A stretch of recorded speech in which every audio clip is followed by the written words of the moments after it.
Hi friends, ఎలా ఉన్నారు? Welcome to my channel. ఈరోజు మన ఛానల్లో రెసిపీ గుత్తి వంకాయ కారం చాలా బాగుంటుంది. ఎలా చేసుకోవాలో చూసేద్దాం.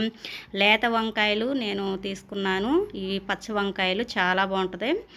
ముందుగా ఒక ప్యాన్ పెట్టుకొని ఒక 2 స్పూన్లు పల్లీలు, కొంచెం కొబ్బరి వేసుకొని కొంచెం లో ఫ్లేమ్లో పెట్టుకొని వేయించుకుందాం. అవి వేగిన తర్వాత ఒక స్పూను శనగపప్పు, ఒక స్పూను ధనియాలు, ఒక స్పూను జీలకర్ర వేసుకొని మీడియం ఫ్లేమ్లో పెట్టుకొని వేయించుకుందాము మాడుకోకుండా. ఈ కారానికి ఇది బాగా వేయించుకోవాలి. ఇప్పుడు లాస్ట్లో ఒక 2 స్పూన్లు నేను తెల్ల నువ్వులు వేసుకున్నాను. అవి కూడా కొంచెం చిటపట్లాడిన తర్వాత స్టవ్ ఆఫ్ చేసుకుంటున్నాను. ఇది చల్లారాలి. చల్లారిన తర్వాత నేను ఒక మిక్సీ జార్లో ఇవన్నీ వేసుకున్నాను. 4 వెల్లుల్లి రెబ్బలు కూడా వేసుకున్నాను. మనకి కారానికి నేను ఒక 3 స్పూన్లు కారం వేసుకున్నాను. మనకి ఉప్పు కూడా కొంచెం వేసుకున్నాను. నేను ఆ కారానికి సరిపోను ఉప్పు వేసుకుంటున్నాను. దీన్ని మనం మిక్సీ పట్టుకుందాము. ఇదిగోండి ఫ్రెండ్స్, మిక్సీ ఎలా పట్టుకోవాలి. పొడి కారం రెడీ అయింది. ఇంకా వంకాయలు వచ్చేసి వాటర్ పెట్టి క్లీన్ చేసుకున్నాను. ఇవి వచ్చేసి లేత వంకాయలు తీసుకోవాలి, చాలా బాగుంటాయి. ఇలాగ 4 భాగాలుగా కట్ చేసుకోవాలి.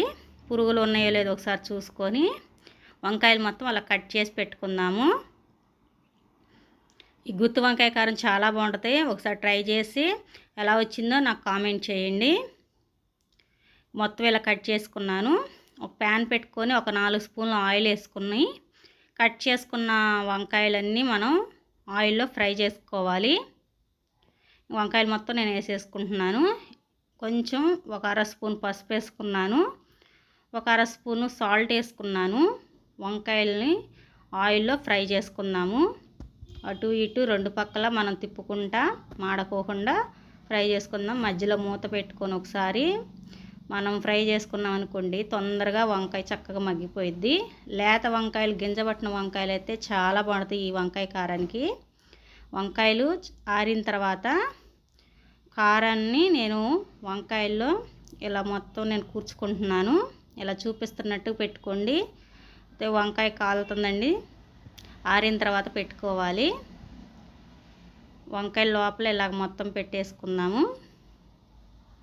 పెట్టేసుకొని మిగిలిన కారం కూడా మనకి కారానికి కావాలి. ఒక ప్యాన్ పెట్టుకొని అదే ప్యాన్లో ఇంకొక స్పూన్ ఆయిల్ వేసుకున్నాను. ఆవాలు, జీలకర్ర వేసుకొని సన్నగా కట్ చేసుకున్న చిన్న సైజు ఒక ఆనియన్ కూడా వేసుకొని ఆనియన్స్ ఫ్రై అయ్యేదాకా వేయించుకోవాలి. ఆనియన్స్ ఫ్రై అయిన తర్వాత ముందుగా మనం స్టఫ్ చేసుకున్న వంకాయలు ఉన్నాయి కదా, అవన్నీ ఆయిల్లో పెట్టేసుకుందాము. వేసుకొని ఒకసారి అటు ఇటు 2 సార్లు మనం అలా తిప్పుకోవాలి వంకాయని ఆయిల్లో.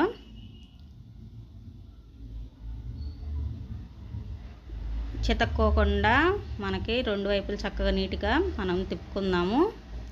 ఇంకా మనకి మిగిలిన కారం ఉంది కదా, దీనికి వంకాయలు స్టఫ్ చేయంగా మిగిలిన కారాన్ని దీనికి మళ్ళీ మనం పైన వేసుకుందాము. ఇదిగోండి, కారం మొత్తం నేను వేసేసుకుంటున్నాను. కారం వేసుకొని ఒక్కసారి 1 నిమిషం అలాగా మనం వంకాయలకి మనం బాగా కలుపుకోవాలి కారాన్ని పట్టేలాగా. అంతే ఫ్రెండ్స్, లాస్ట్లో కొత్తిమీర కానీ కరివేపాకు వేసుకొని దించేసుకోవటం. అంతే ఫ్రెండ్స్, గుత్తి వంకాయ కారం రెడీ అయ్యింది. వేడి అన్నంలో ఇలా గుత్తి వంకాయ కారం వేసుకొని చాలా బాగుంటుంది. నా వీడియోస్ కనుక మీకు నచ్చినట్టయితే లైక్ చేయండి, షేర్ చేయండి, సబ్స్క్రైబ్ చేసుకుంటారు. ఇంకొక మంచి వీడియోలు మళ్ళీ